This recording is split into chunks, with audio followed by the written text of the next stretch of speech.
안녕하세요. 지극히 평범한 시민 지평씨입니다. 어제 금요일 날 미국 증시가 혼조세로 끝났는데 고용 지표가 안 좋게 나왔다고 그럽니다. 그래서 이제 테이퍼링을 실시를 할 수가 없는 상황이 돼버렸죠.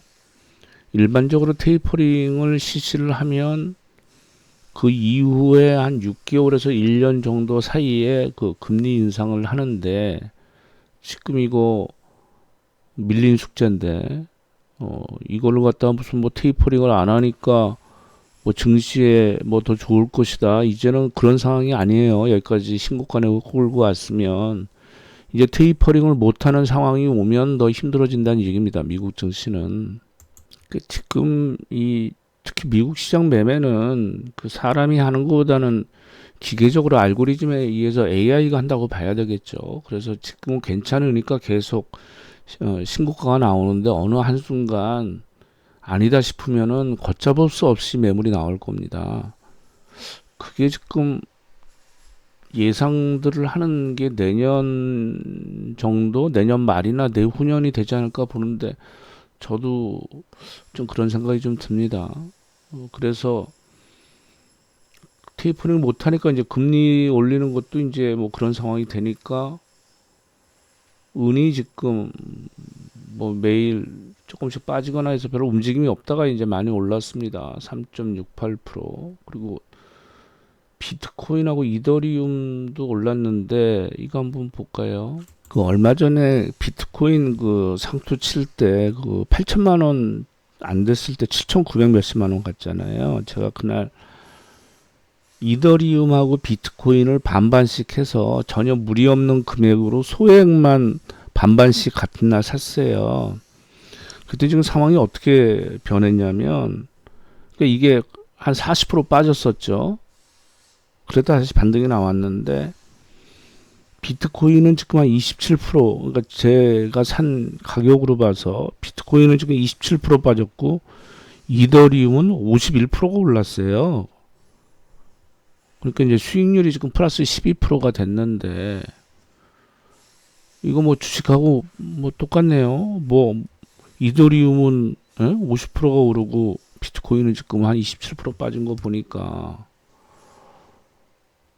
중국이 지금 앞서가는데 CBDC 그 암호화폐를 이제 쓰게 되면 글쎄 미국도 이제 지금 정신 못 차리고 있지만 지금 급한 불 끄느라고 이쪽으로 가게 되더라도 이 가상화폐 시장이 없어질 수는 없죠.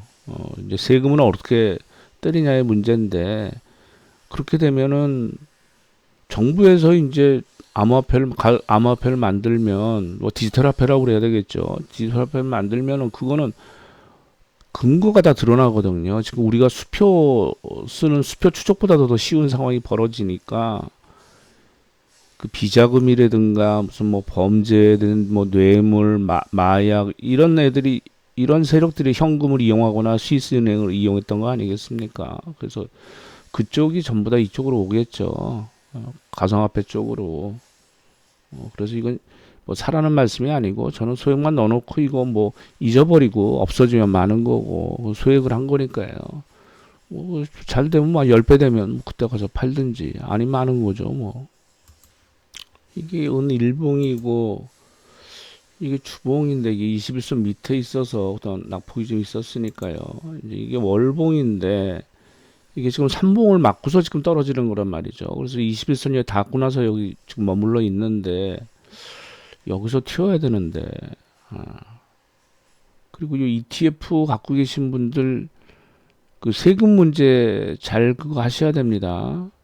각 증권사 그 HTS가 거의 다 대동소이 하거든요. 이거는 각 증권사에서 만드는 게 아니고 이 포맷을 만드는 회사가 있습니다. 그러면 증권사들이 자기가 원하는 뭐를 요구할 것도 있고 이제 입찰을 붙이거나 이런 식으로 하는데 일반적으로 보시면 그 온라인 맨 위에 보면 온라인 지점이라고 있잖아요. 거기에 들어가시면은 개인정보 관리라고 있을 겁니다. 개인정보 관리에 보면 그 계좌 관리인가? 잠깐만요.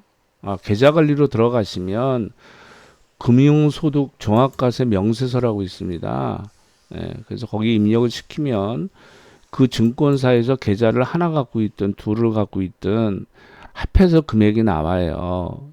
내가 이제 예, 올해 1월 1일서부터 현재 시점까지 날짜가 자동 입력되는데, 만약 그렇지 않으면 입력을 시키면은 내가 배당금 받은 거 하고 이자 소득하고 그 다음에 그 ETF나 ETN 거래한 거 있지 않습니까? 거기에 대한 이득금이 포함이 돼 있어요. 근데 이제 그걸 위해서 봐야 되는 게, 뭐 아무 소득이 없으신 분이라면은 뭐 종합과세 해당이 안 될 테니까 문제가 없는데, 그때 말씀드린 것처럼 예를 들어서 이렇게 개인이 2천만 원 이상이면 종합과세로 넘어가지 않습니까? 그러면 원청징수는 15.4%로 뛰는데, 그거를 제외하고 2천만 원이 넘어져 가면은 기타 제가 이제 급여를 받으면은 그 소득하고 근로소득하고 또 뭐 임대소득이나 이런 거에 다 합산해서 그 다음에 5월 달에 종합과세 신고를 해야 되잖아요.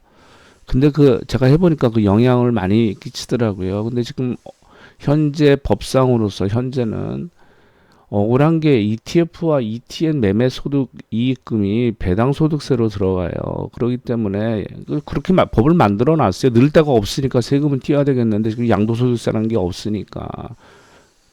그러니까 얘네들이 어떻게 났냐면, 예를 들어서 내가 5천만 원 이득이 나고 5천만 원 손해를 봤으면 똔똔인데, 그렇게 인식을 안 하고, 손해난 건 할 수 없고 이건 배당금으로 돼서 수익 난 5천만 원에 대해서 15.4% 세금을 띄고 또 2천만 원 이상 수익이 됐기 때문에 종합과세로 넘어간단 말이에요. 다른 소득하고 합산해서 이자나 뭐 다른 배당 소득하고 합해져 가지고. 그래서 저 같은 경우에 작년에 보니까 하여튼 2,200만 원인가 됐어요. 그래서 세금 뭐 얼마 안 내겠지 생각을 했는데 15.4%다 띄고, 그러는데 기존에 내던 거보다 뭐 거의 400만 원이 더 나오더라고요. 그럼 저는 아까 말씀드린 대로 저 빅스 이체N 해가지고 좀 먹다가 오히려 조금 손해봤나 그런 상태에서 남은 거에 대해서 15.4% 떼고 또 양도소득세까지 내니까 억울하잖아요. 손해가 났는데 세금을 내니까. 그래서 혹시 은 ETF나 ETN 뭐 이런 쪽 거래하시는 분, 뭐 은뿐만 아니라 다 마찬가지니까요. 그쪽에 들어가셔서 연말 전에 내가 받은 게, 작년에 배당 소득 받은 게 올해 뭐 2월달 이럴 때 들어왔을 거 아닙니까? 3월, 4월 뭐 이럴 때 들어왔을 테니까 그 금액이 다 합산해서 나오거든요. 그러면 내가 팔 마음이 있더라도 한 번에 전량 팔지 마시고 그 2천만 원 이하로만 합해서 2천만 원 이하로만 파세요. 그리고 그 다음에 팔면 되잖아요, 또. 그리고 또 2023년도 되면 그때 가서 이제 또 말씀을 드리겠지만, 현재로서는 5천만 원 주식 매매는 5천만 원까지는 세금이 없고 그 이상에 대해서 20%, 그러니까 22%가 되겠죠. 세금을 떼는데, 이게 종합과세로 넘어가는 게 아니라 이제 금융소득세로 해서 분류과세를 하겠다는 거 아니겠습니까? 근데 거기에 말하는 주식 매매는 ETF나 ETN이나 이런 게 들어가질 않아요. 그러니까 그거 조심하셔야 됩니다. 이제 해외 주식, 그거는 그때 가서 좀 가물가물하네. 해외 주식은 어떻게 되는 건지. 아마 이거는 국내 주식이 아마 해당될 겁니다. 그러면은 다른 것들은 뭐 선물, 파생 뭐 이런 거 250만 원만 공제되고 나머지는 세금을 22% 때린다는 얘기거든요. 그래도 그나마 지금처럼 손해나고 이익 난 거 상쇄시키되 주식하고 이쪽은 분리가 됩니다. 별도로 계산합니다. 그러니까 나는 주식해서는 막 1억을 손해봤는데, 이 선물이나 파생해서 500만 원 수익 났다고 해서 세금 내야 되는 거예요. 250만 원 공제받으니까 이거랑 같이 상쇄가 안 되는 거예요. 그러니까 그거는 참고하시되, 그건 그때 얘기고, 지금은 하여튼 그거는 조심하셔서 세금을 좀 절세하는 방법이 아닌가 미리 말씀드립니다. 제가 원래 보통 현금 한 30%는 늘 투자금에 주식 투자하는 데 있어서요. 30%는 늘 보유를 하는데, 현 시장에 대응하려고 저번 주에는 일단은 다 사버렸습니다. 그래서 기존에 제가 갖고 있는 종목만 말씀드릴게요. 판단은 각자 하시는 거니까. 저는 보유하고 있는 게 기아, 현대차, 현대글로비스 이렇게 주력으로 뭐 그전부터 갖고 있던 거고 근래에 산 게 이제 그 현대모비스, 현대로템, 그다음에 아난티 이렇게 됩니다. 그리고 CJ E&M하고 호텔신라는 그 전에 샀는데 이거는 손해를 좀 보고 있는 상황이고요. 그렇게 해서 좀 보유하고 가려고 합니다. 그거는 일주일 전에 방송을 할 때 제가 이런 말씀을 드렸죠.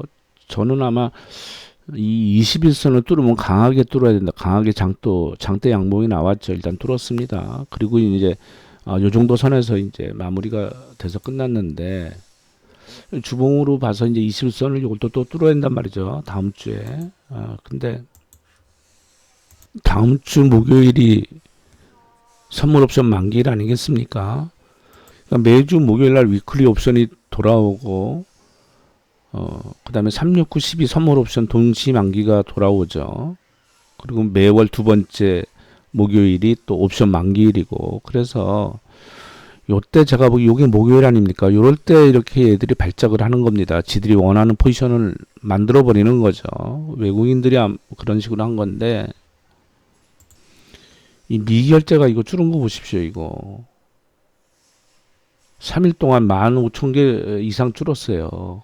급작스럽게 줄인 거거든요. 그러니까 지금 다음 주 이제 선물옵션 만기가 오니까 얘네들이 이제 이걸 더 줄여야 되겠죠. 당연히 그거는 롤업을 시키든 어쩌든 간에. 근데 얘들이 하는 걸 보니까 하루에 한 선물 2,000개를 갖다가 왔다 갔다 하면서 얘네들이 그 시세 조정을 하려고 그래요. 얘네들이 외국인들이 제가 보기에는. 근데 그게 만만 녹록치가 않아요. 얘네들이 지금 자기들 의도대로 시장이 안 움직이고 있습니다. 그러니까 아침 저녁으로 이 수량들 변화가 심해요. 뭐 아침에 팔았다가 오후에 뭐 되잡아 놓고 막 이런 식으로 하면서 미결제를 확 줄여버렸는데 그러니까 선물은 뭐 샀다 팔았다 하면서 그런 상황인데 현물을 보면 8월 30일 날 마지막 날 1조 1,000억 원 샀잖아요. 이거는 그건 뭐라 그러지? 말이 딱 생각이 안 나네. 마지막 날 외국이나 이런 쪽에서 얘네들 그 장부가 맞추려고 이렇게 할 수는 있는데 그 다음에 또 사잖아요. 5천억 이상씩 이틀 샀지 않습니까? 그러니까 얘네들은 지금 다음 주에 제가 보기에는 선물 옵션 끝나고 나서 자기들 의도한 대로 어느 정도 이렇게 하면서 빠져나오면서 아마 그 이후에 저는 시장이 조금씩 상승하는 분위기 아닌가 하는 것 때문에 저는 다 사놨거든요. 그러니까 외국인 평평해요. 이제 얼마 전까지 완전 하방이었잖아요. 이거 포지션 정리를 한 겁니다. 그래서 뭐 완전히 그렇게 큰 변화가 있지 않는 한은 그냥 이 정도에서 끝날 것 같은데 그럼 기관계로 볼까요? 기관들은 뭐 이 정도 아직도 좀 상방 쪽으로 있고 그럼 개인 어떻게 돼 있나? 뭐 개인도 뭐 비슷하단 말이죠. 그래서 요번에 무리 없이 그냥 선물 옵션 끝나지 않을까. 그리고 그 이후에 저는 상승장을 기대해 봅니다. 그리고 뭐 금요일 날 LG전자가 10% 올라서 뭐 외국인하고 기관이 큰 수량 산 것도 아닌데 그래서 뭐 애플이 뭐 LG전자 무슨 뭐 이노텍이나 무슨 이쪽 뭐 매그너가 됐든 그런 거 쪽으로 얘기가 지금 나오는데 그러니까 10%가 올랐겠죠. 근데 제 생각은 다시 기아 같은데 단순히 이 외국인들 매집한 거로 봐서 주구장창 팔았었거든요 얘네들. 근데 이날 좀 200만 살 때 조금 했다가 이제 다시 매도를 했다가 다시 이제 계속 산단 말이죠. 기아 이렇게 산 적 없거든요. 보세요. 얘들 언제 뭐 그냥 사 팔았다 하는 거지. 얘네들이 그런 적이 별로 없었거든요. 이때 한 번 있었네. 그때 이제 애플 얘기 나왔을 때 10만 원 잠깐 뭐 이렇게 언저리 갔을 때 그때도 이때 200만 사고 그랬었는데 저는 그래서 오히려 이거 아닌가 싶은데 기아 현대차는 뭐 사지도 않으니까. 그다음에 제가 아난티 조금 샀는데 많은 수량이 아닙니다. 조금입니다. 주력은 저쪽이고. 여기 근데 조금 사고 그랬는데 저는 정치적으로 저 미국에서 지금 아프가니스탄 가지고 개망신을 당했지 않습니까? 그래서 이쪽으로 좀 풀려고 하는 거 아닌가 저는 그렇게 생각합니다. 뭐 제가 저번 방송할 때 저는 추석 전에 뭐가 좀 나올 거로 봤는데 이건가? 이거는 이거 말고 또 있을 것 같은데 시간 타이밍상 벌써 나올 일이 아닌데 다음 주 말이나 다다음 주 정도 뭐가 나올 것 같은데 그래야지 추석 앞두고서 바로 그게 통할 텐데 그게 남북 관계 얘기하고 뭐 부인 쪽 얘기도 뭐 나올 텐데 이제 앞으로 계속 옥죄어 가는 거예요. 제가 보기에는 참 또 제2의 조국을 보내 지금 험난한 길로 접어들어서 나 이거 못 갈 것 같은데 그러니까 어 그냥 정권에 반발하는 모습 근데 그 반발이 본인 스스로 얘기를 했지 않습니까? 개인의 충성 안 하고 뭐 조직의 충성 그러니까 이 사람은 검찰이에요. 검찰에 충성한다는 얘기죠. 이제 정치를 한다는 대권을 보면은 국가에 대한 충성을 하고 국민에 대해서 이렇게 해야지 검찰 그 쥐들끼리 그 그러니까 이제 본색이 드러나는 거죠. 이런 공작이나 뭐 이제 뭐 지나가봐야 알겠습니다만 그러니까 사람이 살아온 그 과정 그거를 과거를 절대 무시할 수 없어요. 누구나 다 그 한쪽에 오래 있다 보면 그 직업병 비슷한 그 습관 같은 거 생기는 거고 그러니까 검찰이 최우선인 거예요. 세상을 보는 시각이. 예? 그리고 검찰은 곧 자기가 검찰이 짐이 곧 검찰이고 내가 보면 그런 생각을 갖고 있는 것 같아요. 그러니까 굉장히 위험한 발상이죠. 뭐든지 할 수 있다는 생각. 또 그렇게 했으니까 예? 국정원 댓글로 죽이고 응?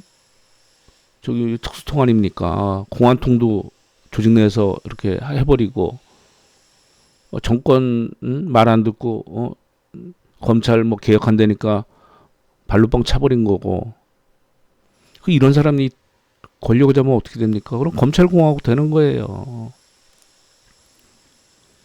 법을 앞세우겠죠.